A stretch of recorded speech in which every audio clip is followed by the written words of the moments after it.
यूं तो दुनिया के अलग अलग हिस्सों में मछलियों की कई प्रजातियां पाई जाती है, जो कि 1 इंच से लेकर 10 फीट तक की साइज की भी हो सकती है।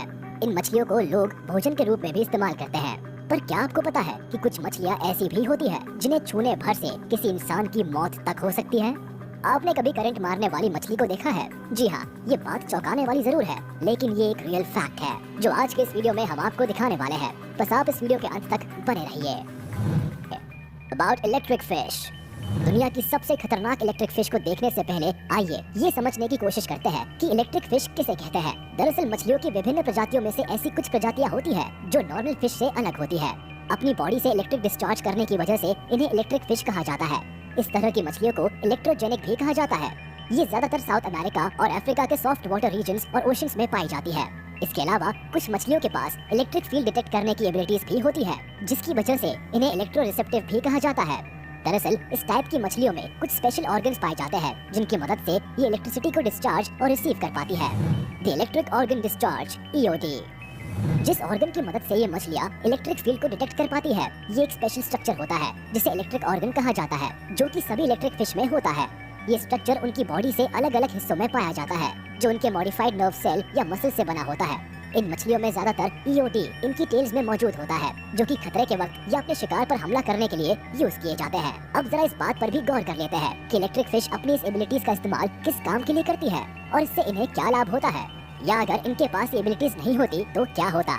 ऐसे तमाम फैक्ट्स हम आगे आपके साथ शेयर करेंगे। साथ ही में ये भी देखेंगे कि आखिर कौन कौन सी ऐसी मछलियाँ हैं जिनके पास ये स्पेशल कैपेबिलिटीज होती है। Hunting prey. दुनिया के सभी वाइल्ड क्रीचर्स को भोजन के लिए खुद ही स्ट्रगल करना होता है, चाहे वो जंगल का शिकारी जानवर शेर हो या एनाकोंडा हो या क्रोकोडाइल हो। सभी शिकार के लिए कई तरह की हंटिंग स्किल्स को डेवलप करते हैं। ठीक वैसे ही इलेक्ट्रिक फिश भी अपनी इस एबिलिटी का इस्तेमाल शिकार के लिए करती है।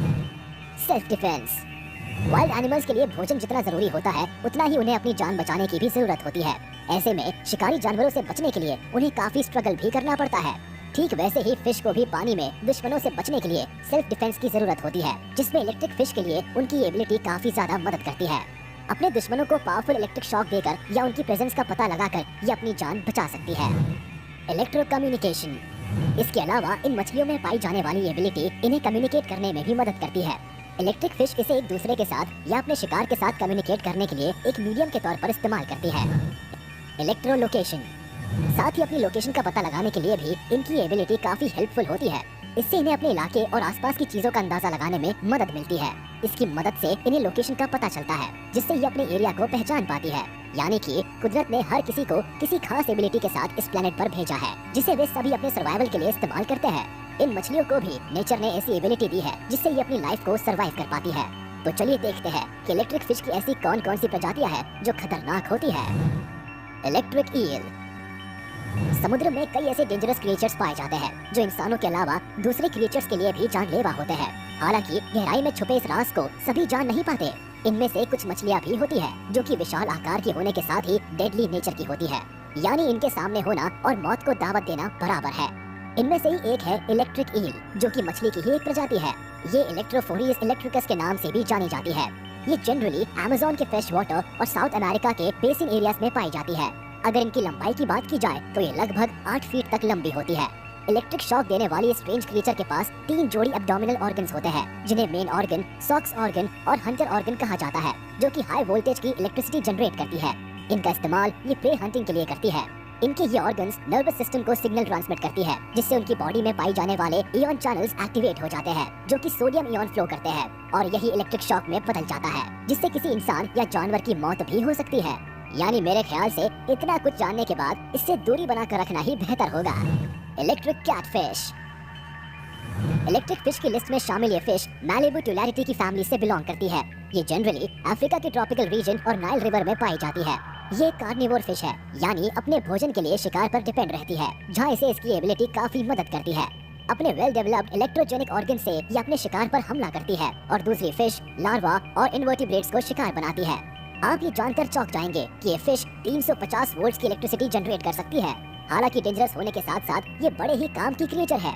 ऐसा माना जाता है कि एंशिएंट इजिप्शियंस इस प्रजाति की स्मॉलेस्ट फिश को आर्थराइटिस पेन के इलाज के लिए इस्तेमाल करते थे। स्टर्लेट स्टर्जन। इस प्रजाति की मछलियाँ सॉल्ट वाटर में पाई जाती है, लेकिन ब्रीडिंग के दौरान ये फ्रेश वाटर रिवर की ओर चली जाती है। इसे एंशिएंट स्पीशीज माना जाता है जो कि फिशिंग के कारण अब धीरे धीरे एक्सटिंक्ट हो रही है। इलेक्ट्रो रिसेप्टिव एबिलिटीज वाली मछलियों की कुछ प्रजातियों में ये भी शामिल है। Northern Stargazer. इस लिस्ट में अगला नाम नदर्न स्टारगेजर का है, जो कि डेडली इलेक्ट्रिसिटी जनरेटिंग फिश है। इसे एस्ट्रोस्कोपस ग्यूटिडिस के नाम से भी जाना जाता है। ये ज्यादातर यूनाइटेड स्टेट्स के ईस्टर्न शोर्स और न्यूयॉर्क और नॉर्थ कैरोलिना में पाई जाती है, जो कि पानी में काफी गहराई में रहती है। ये अपने आप को बालू के नीचे छिपा कर रखती है और अपने मुंह को बाहर की ओर रखती है, जिससे शिकार को आसानी से पकड़ सके। ये पानी के नीचे रहकर छोटी मछलियों का शिकार करती है। इंटरेस्टिंग बात यह है कि ये इलेक्ट्रिसिटी जनरेट कर सकती है, जो कि दूसरी इलेक्ट्रिक फिश के मुकाबले काफी वीक होता है। ये लगभग 50 वोल्ट तक ही इलेक्ट्रिक शॉक जनरेट कर सकती है। साथ ही इससे अपना सेल्फ डिफेंस भी करती है। ये दिखने में काफी स्ट्रेंज लगती है। इसके ब्राउन बॉडी पर व्हाइट स्पॉट्स पाए जाते हैं, जो कि इन्हें कोस्टल वाटर में कैमोफ्लेज करने में मदद करते हैं। ये अपने शिकार को काफी अनोखे तरह से कैच कर सकती है। यूँ तो ये साइज में छोटी ही होती है, लेकिन कई बार 8 से 20 इंच तक लंबी होती है। यानी मीडियम साइज की ये फिश पॉइजनस और खतरनाक होती है, लेकिन इसे इंसानों से सबसे ज्यादा खतरा रहता है। Electric race. फिश की प्रजाति में ये एक स्ट्रेंजेस्ट क्रिएचर है, जो कि आपको बिना टच किए ही स्टिंग कर सकती है। इस वियर्ड क्रिएचर को कार्टिलेजिनियस फिश भी कहते हैं, जो कि समुद्र की गहराई में लगभग 3000 फीट नीचे पाई जाती है। ये फिश लगभग 20 से 50 वोल्ट तक इलेक्ट्रिसिटी जनरेट कर सकती है, जो कि इसके लिए एक अनोखी सर्वाइवल टैक्टिक होती है। दरअसल इसके सेल्स में इलेक्ट्रिसिटी जनरेट होती है, जिन्हें इलेक्ट्रोलाइट्स कहा जाता है। ये प्रोसेस बड़ी ही अनोखी होती है। इसे आप इस तरह भी समझ सकते हैं कि जिस तरह से बैटरीज के शेल काम करते हैं, ठीक वैसे ही इसकी बॉडी के सेल्स भी इलेक्ट्रोलाइट्स अरेंज कर इलेक्ट्रिसिटी प्रोड्यूस करते हैं।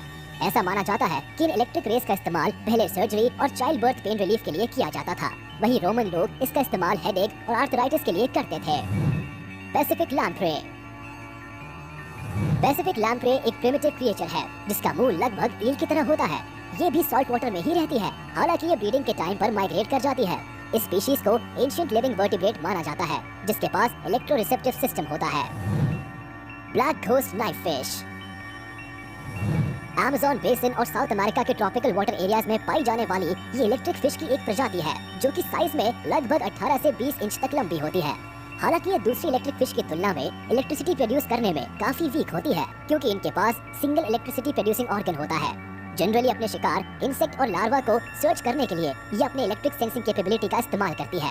ये जानकर हैरानी होना लाजमी है कि आखिर ये फिश ऐसा कैसे कर सकती है। दरअसल इसके पीछे की वजह ये है कि ये फिश इलेक्ट्रिक सिग्नल के रूप में इलेक्ट्रॉन्स डिस्चार्ज करती है। इस प्रोसेस में इलेक्ट्रिक रिसेप्टर्स का यूज करके ये अपने शिकार की लोकेशन का पता लगा पाती है। Sandbar shark. मछलियों की प्रजाति में ये एक अमेजिंग क्रिएचर है, जिसके पास इलेक्ट्रो रिसेप्टर एबिलिटीज है। इस इनक्रेडिबल एबिलिटी के सहारे ये इलेक्ट्रिक फील्ड को डिटेक्ट कर सकती है। इतना ही नहीं, ये लगभग 3 फीट की दूरी से ही अपने शिकार की प्रेजेंस फील कर सकती है। दरअसल इसके हेड के आसपास हंड्रेड्स ऑफ स्पेशलाइज्ड पोर्स पाए जाते हैं, जिनकी मदद से इनका सेंसर सिस्टम काम करता है। अगर आपको ये वीडियो पसंद आई हो तो इसे लाइक, कमेंट, शेयर जरूर करें। और अगर अभी तक आपने हमारे चैनल को सब्सक्राइब नहीं किया है तो इसे जल्दी से सब्सक्राइब कर लें। और हाँ, बेल आइकन को प्रेस करना ना भूलें, ताकि सारी वीडियो सबसे पहले आप तक पहुंच सके। फिलहाल हम लेते हैं विदा, जल्द हाजिर होंगे किसी अमेजिंग वीडियो